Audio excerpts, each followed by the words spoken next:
Magandang araw, mga boxing fans. Ito naman tayo sa isa na namang mainit na balita sa mundo ng boxing. Matapos sa papait na pagkatalo ni Janriel Casimero kay Kameda, may bagong laban na naman siya ngayong December. Alam natin na marami ang nadismaya sa huling laban ni Casimero, pero sabi nga nila, ang tunay naman dirigma, marunong bumangon. At eto na, binigyan ulit siya ng pagkakataon para makabawi at patunayan na may ibubuga pa siya sa debusyon.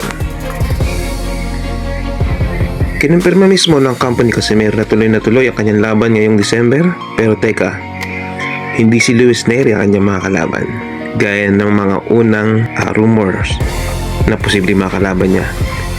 Pero sabi nga, kung hindi si Nery ang kalaban, sino kaya? Bagamat maraming fans ang umaasang matutuloy ang showdown nila ni Nery, ibang boksingero ang nakatakdang makasagupan ni Casimero at isang laban na magiging pagsubok sa kanyang karera at sa kanyang reputasyon bilang isa sa pinakamapanganib na Pinoy fighter sa ring. Ngayon ay puspusan ang kanyang paghahanda, seryoso sa pagbabalik. Sabi nga niya sa isang panayam na hindi pa raw siya tapos at gusto niyang ipakita na kaya pa niyang lumaban sa top level. Kaya mga kababayan, abangan natin ang laban ni Casimero ngayong December. Makakabawi kaya siya o isa na naman bang hamon ang kanyang haharapin?